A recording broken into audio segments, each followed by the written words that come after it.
Hey Tracy, how are you this morning? Really, really well. Yourself? Very, very well. I had an amazing weekend in Madrid, so that helps. Lots of sunshine. Excellent. And I can see you've got more sunshine, so you brought it home with you. Well done.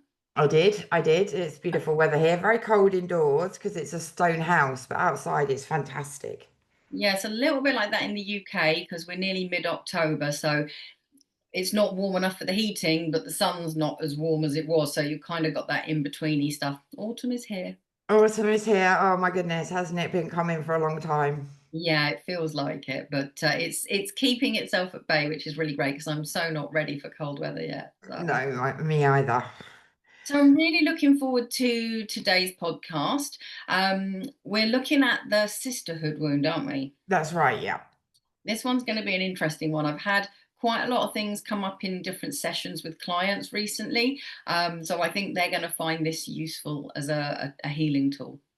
Yeah, absolutely. I mean, I think that some people kind of go through life, I guess, without realizing that there's actually reasons behind things, why they do what they do, why they experience what they experience. And I think the sister wound is one of those things that you just don't realize it's there. Mm, yeah, I think It, that's very, very true. And I think once you know it's there and you can see the writing on the wall, it's a massive game changer. So I really think people are going to get a lot from today. Yeah, absolutely. So let's dive into what is the sister wound. So Okay. again, it's a deep level wound and it reflects the betrayal, the rejection, the jealousy, the competition, and the exclusion between women, particularly among like sisters, of course, but soul sisters, the people that you really connect with on a day-to-day basis, and sacred communities as well. And this stems from a collective trauma that's taught women to mistrust one another, Yeah. to compete for safety, to compete for love, visibility, and to see each other as a threat rather than an ally. And I Mm. think that that's the important thing. And I'm going to say that again, is we've been taught to treat each other as a threat rather than an ally, a friend, a companion, Yeah. and all of those beautiful energies. We're all here to support each other, but we've actually been taught to turn against each other. Yeah.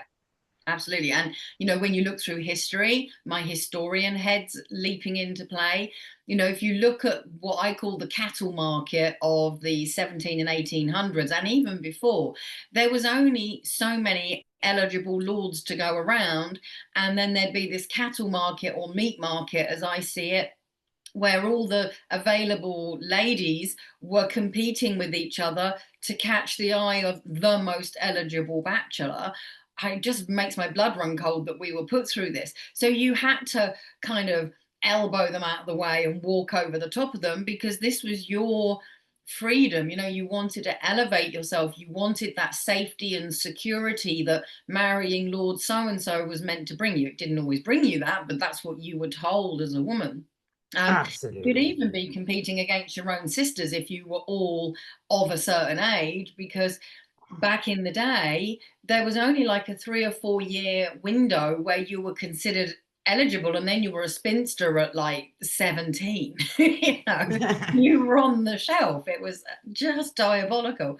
But even when you look at other things like if they were in the church, you've got sisters vying for the attention of the mother superior, sisters Mhm. vying for the prime roles, sisters vying to be the next mother superior. So again, they're all fighting against each other. And it's just been present all the way through history. Even if you look through the hierarchy of the servants, the lowest of the low wants to end up at the top being the housekeeper. So you've got to like elbow everyone else out the way. So it's Yeah. it's been around for centuries. Oh my goodness, it goes back as far as the witch trials. That as well, yeah. I'm further back than that. I mean, during the witch trials, women were encouraged to betray one another for survival. Like if you gave up another witch, then you have potentially saved your own life. Yeah. Right? So the witch trials were a big thing. And, we said that some of these woundings cross each other and parts of them are going to be in other parts. So the sisterhood wound is linked to the witch wound, but also the priestess wound. Right. So Mhm. if you think about temples long ago, the top priestess, the lower priestesses are going to be competing to be that top priestess. So, it goes back lifetimes and timelines Oh, it really of does. where we are taught to fight each other. Mm.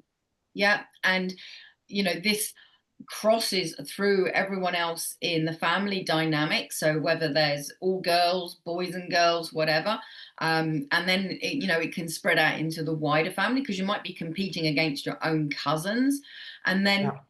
when you look at things like um, even just being in that dynamic of wanting to be your own boss, wanting to have your own business, Mm, suddenly you're in competition with the other women, and it's very easy to be territorial. Now, mm, I love that the Americans are, on the face of it, a lot less that way. I see more people going, let's pull together, let's work together, let's help each other, rather yeah. than let's tear each other down. And I think that needing security can be a huge driver that can lead us down the wrong paths. Um, and so, for instance, like you were saying about the women that were turning against people and going, "Oh, you're a witch." Sometimes that was the only way they were going to get an eligible husband, was to make sure that the wife was off the scene. Mm. And so there's lots of different things in history that are still playing out in the modern world. And it's kind of fostered by society and encouraged by society. And to take someone famous, you look at the rivalry that the press created between Princess Diana and Fergie, Hmm. and they're doing exactly the same now with Meghan and Kate. Yeah. Even though they're two different people, they're not rivals for a crown because one's the heir and one's the spare, but there's still, like, the press need to tear one down and promote one, and that's just not the energy that we should be putting out there these days. Absolutely. And when we look at us as spiritual entrepreneurs, I feel there's still a lot of competition Mm. to be the best, to be the most visible, to hold that title of perhaps influencer. And I feel that's something that is really prevalent. And because we've been taught about competition to compete with each other, we often hold a lot of jealousy that can actually hold us back. And I know that, when I'm working with my clients, it's important to put across that there's enough business for everyone. We all have our unique talents. We all have our unique ways of getting things across. We all have our unique ways of interacting with clients. Yet we still hold on to this competition and this jealousy. Absolutely. I mean, it's slightly unrelated. I needed some shoes to go into the cobblers. We've got two cobblers in Herne Bay where I live, and I have never stepped foot in the other one. I've no desire to. It doesn't welcome me at all. Whereas the one that I've been going to for the 30 years I've lived here, his energy is great. He goes above and beyond. He won't tell you he can do something if it's not worth it. And it's just like, I have no interest in going to that other one. So it's very energetic. There is plenty of business to go around everybody, like you say, and people will go with who they're drawn to. So there's no point stabbing other people in the back, or jealously guarding your sector, because if people aren't drawn to you, they're not going to work with you, and that Mm, kind of energy is actually going to repel people you know yeah. um, and when you look at a lot of the books that are set during those times, like Pride and Prejudice and all those kind of things, there was a hell of a lot of backstabbing going on, and it didn't make people like them. It doesn't make you attractive. And it's the same now. You know, people can see that your energy is off for Mm. whatever reason, they're not going to come to you, but that's then going to trigger that sisterhood wound. And it's Yeah. easy then to start thinking, oh, this person over here must be stabbing me in the back and doing this, this, and this because I'm not getting the business. No, it's coming Mm. because of the energy you're giving off. So even just that paranoia, that fear that other people are doing you wrong will actually help to shut you off from everybody else energetically. Oh, 100%. And if you think about, what we read in the news, as you've said, what we watch on TV, there's always want of a better word, the villain Yeah, that is the backstabber, that is the one that can't be trusted, that is the one that, goes behind betraying yeah, people. So it's in front of us all of the time. Yet maybe we don't realize that this is something that is really possibly showing up in your life because you've experienced it in the past. So yeah, chances are you haven't experienced betrayal in this lifetime, but in the past you may have been betrayed by your coven for being a witch, right? yeah, So understanding that this wounding runs really, really deep, and it can come from everything that we've talked about, from competing with your sister for the husband, for competing to be top nun sister, all of those things. And it's like it's ingrained with us to be in competition with other women. yeah, absolutely. And we see it in the family dynamic where everybody wants to be daddy's number one princess or Hmm. mommy's number one girl or whatever it is, but it's generally the father. And that can sour things. And a lot of the time, the perception is the problem. It's like, oh, he prefers my sister to me. She's the golden girl. I'm not. And then you turn yourself into the black sheep, which becomes a self fulfilling prophecy. And actually, what I think is that parents don't love their children equally because each child is different. So you love each child in a different way, but Yeah. you love them as much as each other. Yeah. But it gets expressed differently. Like the eldest is always going to be the one that everything was new. And by the time you get to child number 10, everything's been done already. And you see it with the photographs. The first child, everything they do, like they've only got a burp and there's a photograph of them. By the time you get to second, third, fourth, you don't have the time to be photographing absolutely everything that happens. So, the youngest can feel that they're not special, they're not wanted, they're not as lovable as the eldest one. And that creates a rivalry because now the youngest one is chasing what the eldest one has. Mm. And so Absolutely. it's Absolutely. And I think that also, um, especially if they're sisters, my experience, the middle child doesn't know where they fit in. So they're competing with the older sibling, but they're also competing with the younger sibling as yeah. well. Oh yeah, there's a whole dynamic goes with that. And when I work with people, that often comes to the fore, and we need to address that first because, I've got friends where when the baby came along, the first sister got completely bent out of shape and threw her toys out the pram because she was no longer the princess and the center of her parents' world. Mm. And mum was too busy looking after child number 2 and number 3, and she was, old enough to go and look after herself. So her nose was really out of joint. Um, Yeah. and so all of that will play in. And when you put that into context of what's going on in the world, it's easy to see that in the war, if you had that kind of nasty, toxic relationship with your sister, that you might drop her in it with the Nazis, or you might dob her into the police, or you might point the finger that she's a witch, you know? Yeah. And so all of those factors come into play, and you don't see the aftermath, the guilt and the oh my god, what have I done. And so those sister wounds are probably one of the ones that crops up the most. Mm. because you may have had like 1,000 lives where the sisterhood wound has been a problem, but you might only have two or three where being a witch was an issue, you know? Yeah. So that's a massive, massive wound just because of the amount of times it plays out. 100%. I think the Sisterhood is one of the most interesting, Mm, because I think it's almost like it's underrated, isn't it? That people just don't understand that some of these things are coming from betrayal mm, with women in yeah. past lives. But we've also got to remember we've signed up for this. Oh yeah.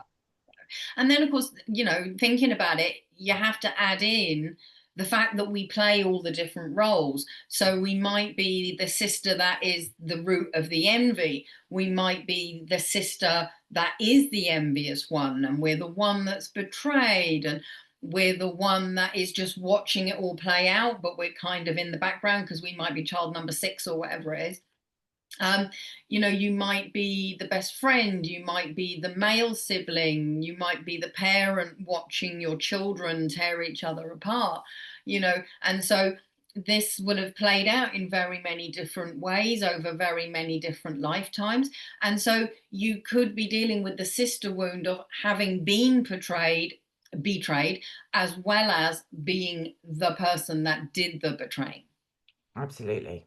you know so Yeah, it is interesting. So let's talk about like how it shows up right now. So the obvious one is difficulty trusting other women, yeah. especially in business and sacred spaces. Hmm. Feeling judged or excluded in group settings. So groups of women, you may feel that you don't quite fit in, or that people are judging you, or you're slightly excluded in one way or another. And I would say also that this can show up that if you are a business person or in a very heavily dominated female space, it's very easy to become the dominant person so that you feel you're top dog and that you can control everybody else. Also, I see it show up as not trusting yourself, not being strong enough to feel that you can hold your place in your business field or your business, and just not really being strong enough and powerful enough to be that one person. And so you can end up feeling like you've got to be everybody's friend so that they're less likely to betray you. It's exhausting. It really is exhausting. Absolutely. There are so many different triggers that can show up, like comparing yourself to others, not feeling good enough, right? So you're overgiving, overgiving, overgiving all of the time. Mm. Um, or maybe you're going the other way and you're withholding your wisdom and holding back your light because you don't want to be compared to others, or you don't want to be in competition with others. So there's a lot of different things that play out within this. And I think one of the biggest things is the gossip, the jealousy, the competition, and maybe being a little bit passive aggressive as well. Yeah, absolutely. Yeah, I've got a couple of people around me that are very passive aggressive. And you can see when you know their history where it's come from. And I think also because you've got the sister wound going on, and you might have the witch and or the oracle wound going on. So they're all going to come together and play merry hell. Yeah. And then on top of that, there's the societal things where, like just in my lifetime, I was born in the 70s. My mum was that sandwich generation that wanted to go out to work, but it wasn't the done thing. And then Mhm. once she had us, she did try to return to work when we were older. Um, but she was always, well, why are you bothering to go to college? Because you're only going to get married and have kids. And in the next breath, it's like, well, you might as well go and get a job because you're short, fat, and ugly, and no one's going to marry you anyway. So you need that job. She couldn't make up her mind where she sat.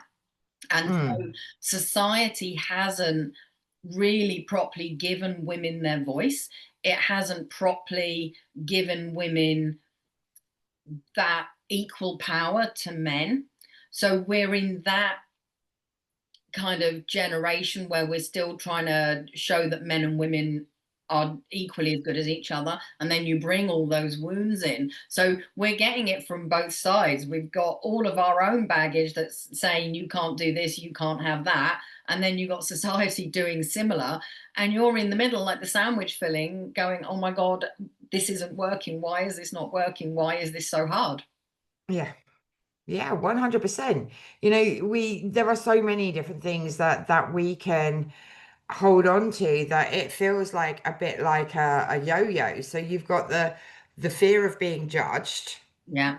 So your visibility is hidden perhaps a little bit, and that's gonna trigger you when other women are successful.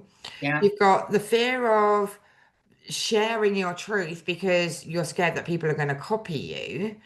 Yeah. So it's almost like, that there's two different energies with this sister wound, Yeah. right?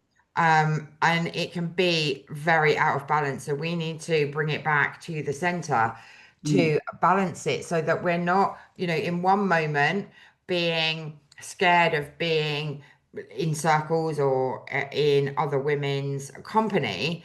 And then on the other hand, being fearful that they're going to copy everything that you do and say, Yeah. Yeah. right? So there is a lot. There is a lot. And, when people come to me and this comes up, it's normally trapped in the heart chakra down more Yeah. so than the heart chakra up. And that that fear of betrayal can make it very hard to make friends with other women because Hmm. you've had those lifetimes where it hasn't ended well. And sometimes I think that the sister wound, we're so hard on ourselves because we judge by those around us and we feel they're up here and we're down here, and then we're bringing in all the betrayal that our soul has done over the years. Yeah. And again, those were gifts that we agreed with that soul that we betrayed. Okay, so this isn't about judging ourselves. This isn't about you were a terrible person in a previous life. We'll have all have done everything in previous lives. We'll have been everything. So just, Mm. accept that, but know that they were mechanisms for growth for the souls that you incarnated with. But you have to let go of it in this life because otherwise you're going to play it out on yourself. Yeah. And it's holding you back from being your truly magnificent, authentic self. Yeah, 100%. So, now's the time to definitely talk about some ways that we can start to heal the sister wound. And of course, forgiveness is going to be one of the top ones. So, Yeah. if you know that you have knowingly hurt women, then this would be a great time to start releasing that. But also, if you know that you have betrayed yourself, or that you have hurt yourself by not sharing your gifts or not standing up for yourself or not being a part of the team, for example, then forgiveness again is going to be really, really powerful. Inner child work, always inner child work. Always, always. And I think, to be fair, um, even if we don't know, because most people are not going to know what their past lives were, to be fair, unless they're working with someone like you and I. yeah, I think it's pretty safe to assume, sorry, that most of us have done most of the bad stuff out there as well as the good stuff. yeah, And so ask your body to tell you or show you where that forgiveness needs to be, and just allow it. It might come up as a word or a picture, or you might feel something in your left breast and you go, oh, there's something there. Okay. And just have an intuitive dialogue with it, and then follow that thread back. And it might take you back to literally stabbing your sister in the chest, or it might come back to, someone stabbing themselves rather than face whatever was coming to them as a result of being betrayed, whether that was through the witch or through a different wound.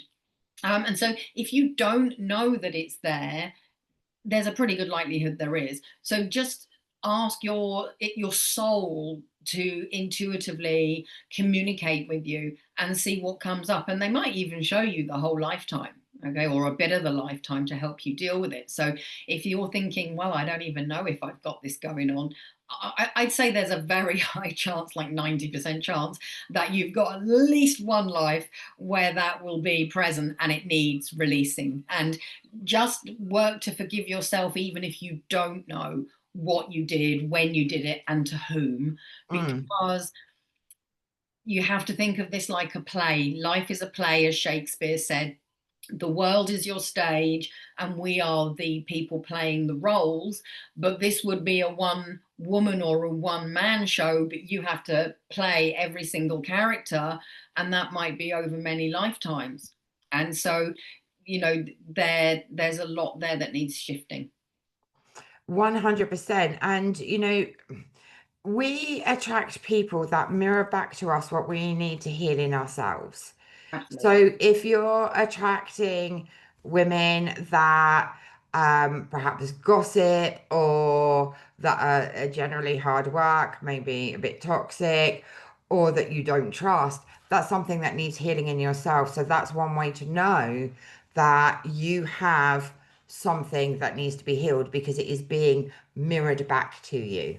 Yeah. Or you might have had like five people betray you, and it's like, ow, that really hurts. And it's like, well, yeah, that's because you did the betraying, and you've got to balance it out and then shift it. Like, for instance, for me, my least favorite card in the tarot is the moon, because I don't like backstabbers and I don't like people that lie or are two-faced. So I know that there's still work there to do on that. It's better than it was. I don't kind of look at it and go, ugh, as like I used to when I first started. But that means that there is stuff there that still needs shifting because of the fact that I have that reaction to the moon card in the tarot. Yeah, absolutely. One of my favorite cards, actually. Interesting. So maybe you were the one doing the betraying and you had a really great time with it, and I was the one that ended up on the scaffold. Thanks, pal. Maybe. Maybe.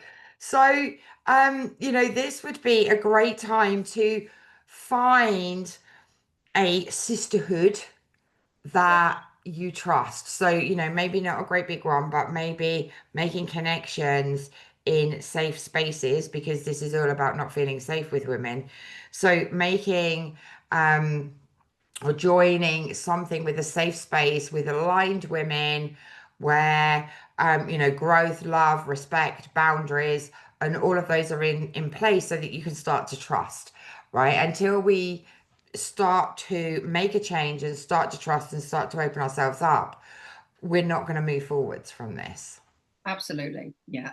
And, there's so many ways to heal. And can I just say, if you happen to be a guy and you're watching this and going, they keep banging on about women, you will have had many female lives and you will have been through this and you will have it in your soul now. So even if you aren't female and aren't in the sisterhood, you can still do the healing work, because you may have been betrayed by a woman. You may have had two women fighting over you, and one managed to get the other one out of the way or did something so she was out of the running in the first place. And so it's still valid to heal it. um, but you can work with people like Susie or myself.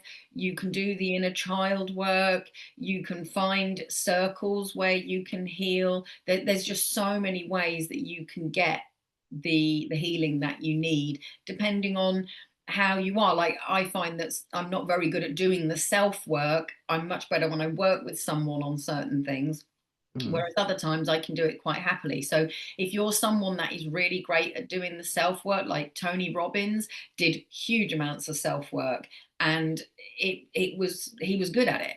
But not everyone is. So if you need help, get it. If you can do it on your own, then brilliant.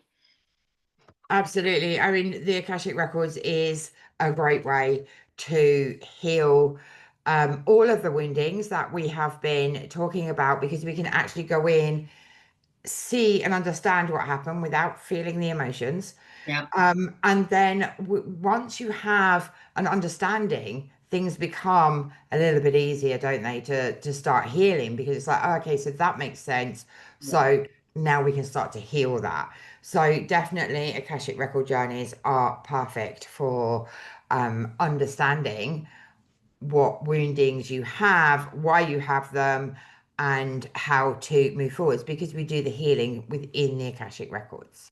Absolutely. Yeah, definitely. And, I really have found over the years that any development work, whether it's only just a psychic development circle, can still bring healing. So you don't have to go and do, week-long retreats and spend thousands.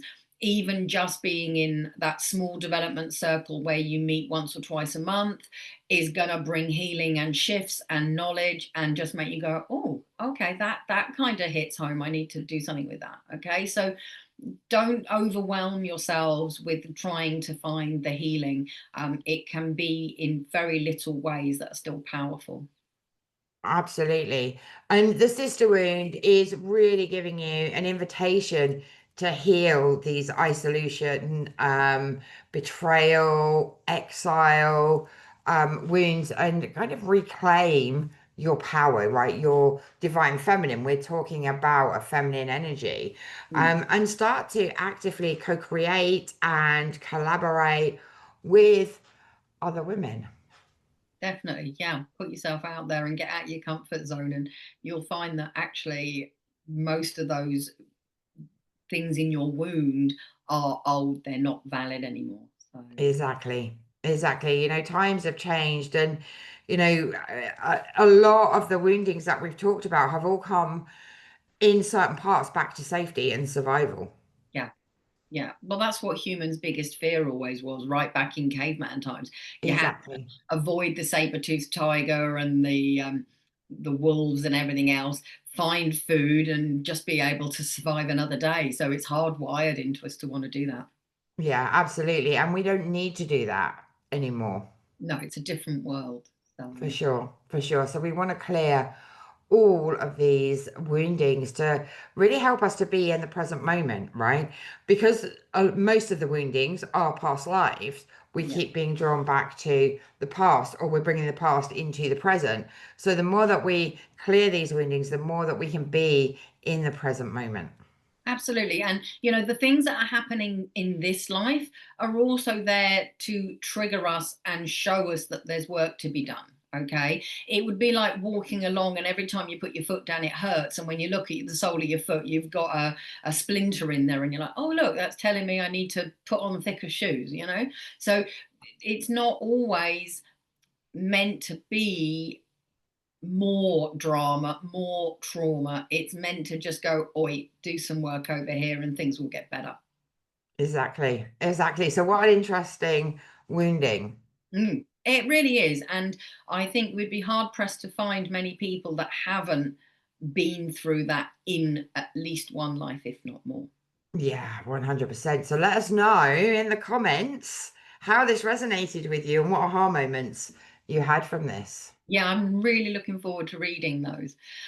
So, if you want to work with Susie or I to really do this healing, then you can connect with us. Our details are all in the show notes. Do come and subscribe to the podcast and, keep in touch every week. And come and join us in our communities on Facebook where we can help work with you more. Absolutely. And follow both of our YouTube channels as well.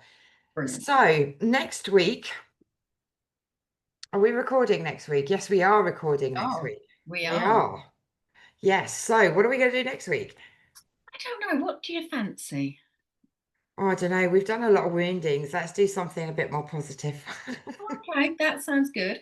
Well, let's have a think on it then, because I just Yeah, assumed we were going to work through the wounds, and I was thinking, it's probably the brotherhood wound next, which is a really interesting one. They're all interesting. I find they're all them fascinating. interesting.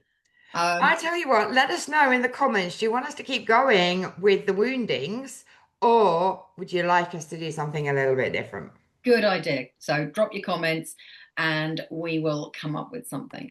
Yeah, for sure. So thank you for tuning in. Thank you for the great comments. So many of you are telling us how much this has helped, how enlightening it's been, and how thought provoking. And that's really what we're all about. So I'm really pleased that it's hitting the spot. Yeah, fantastic. It's lovely to connect with you all and to share a little bit of our wisdom and knowledge. And of course, we learn along the way as well, don't we, Tracy? We really do. It's been really fascinating. So we will be back next week. Not sure what the subject's going to be yet. You'll just have to tune in and find Fantastic. See you all next week. out. Bye.